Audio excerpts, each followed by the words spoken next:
Okay, so I've been doing a backyard topsoiling job, and it's really boring because I have to hand rake it. And I thought I'd just turn the camera on only because I started doing some films, and you know, might as well just put the camera on. But it is boring. I have to get out and hand rake every so often because I don't want to get too ahead of myself with you know, losing the grade, and then you know, once you get so far and then you're like, oh my gosh, it needs more material out there, and then it's already finished. And so I have to hand rake, and I normally don't do topsoiling. I'm not set up for it, but there is a topsoil guy that he makes and sells topsoil, and he hands out my number, and once in a while the phone will ring, and when that happens I accommodate. So this person just had a ton of trees come down in a hurricane that we had 2 years ago, and he's just getting around to it. So this was all treed. So someone came in and pulled the stumps, and I'm just topsoiling. So the reason why I'm using an excavator is because the homeowner had topsoil dropped off by truck, and they put it throughout different areas here. There was about maybe 6 or 7 different piles. And so I was going to do it with my backhoe. I originally brought my backhoe over, but it was just so tight that I went home and I got this just to make life a lot easier, in which it is. Yeah, so we're just getting down to the last little bit. I thought I'd turn the camera on and just kind of talk about topsoiling, and while I'm loading up this dump truck here.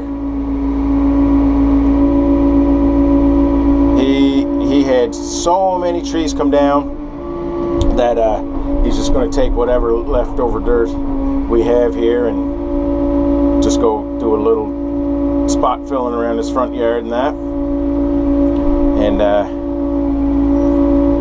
him and his neighbor kind of came together. We're right on the property line here now. And so anyways, topsoiling. You really do want the setup. If you're going to do topsoiling, you want the gear for it. I mean, the hand raking it, and yeah, that's what the caveman would have been doing. They would have been hand raking it out front of their cave. No power rakes back then, but yeah, you want a power rake, you want a skid steer, you want all that gear for topsoiling, and not be doing what I'm doing by hand. Yeah, lots of people still do it by hand, but there's a way easier way to do it.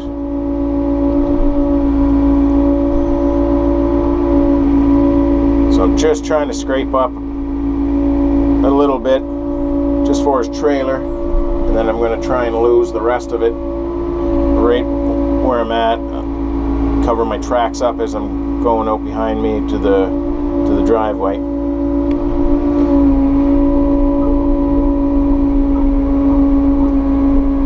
Loading dump trucks up.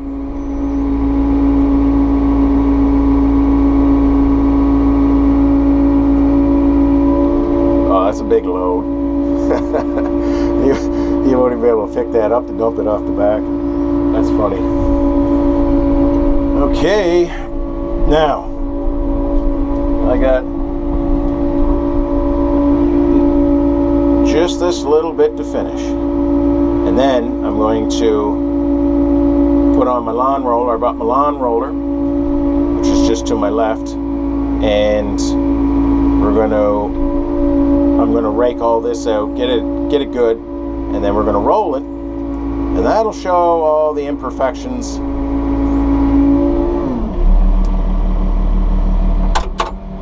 That's a full load. Yep. You're going to need your biceps in that one. It's going to be spilling.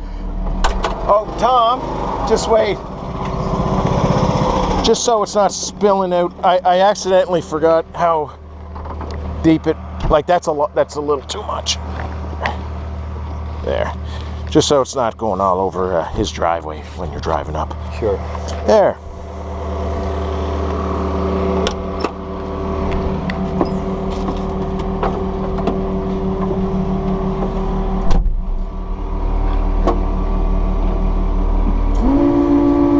So the nice thing about doing topsoiling with an excavator, you don't have to run the machine very hard. So with the machine just on half throttle, it will burn pretty much half fuel. And when you're running it wide open, oh man, all these machines just suck the fuel so bad. So it's kind of nice that, you know, you can do this job with very little expense.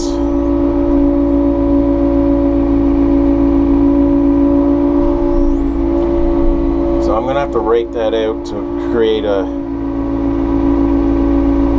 soft bump, but I'm gonna actually, you know what? I gotta topsoil myself right out. So just, and I don't have a till rotator, and you don't like. Yes, it is nice to have one. The guys that I watch on YouTube that have them, amazing. They're amazing. They really are. But they're very expensive. And the one thing you do is you do lose your thumb. And I know you can have attachments near you, that sort of thing. But having those attachments, doing this, you're constantly having to move them in case you need them. And it's kind of like having a slip tank on your truck. Oh man, there's so many times where you can't even get the machine to your slip tank, and you still have to jerry can it. We'll leave that little excess back there. Start here.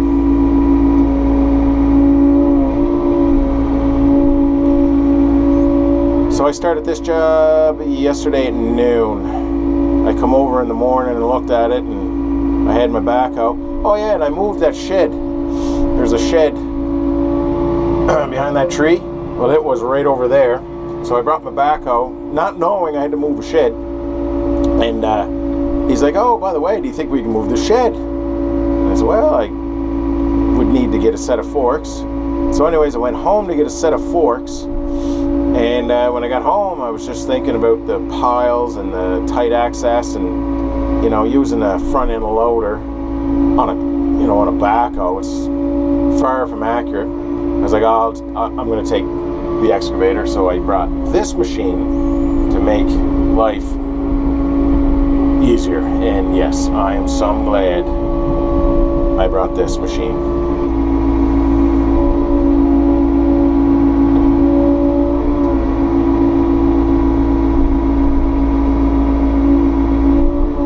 Yes, this is what the idea was.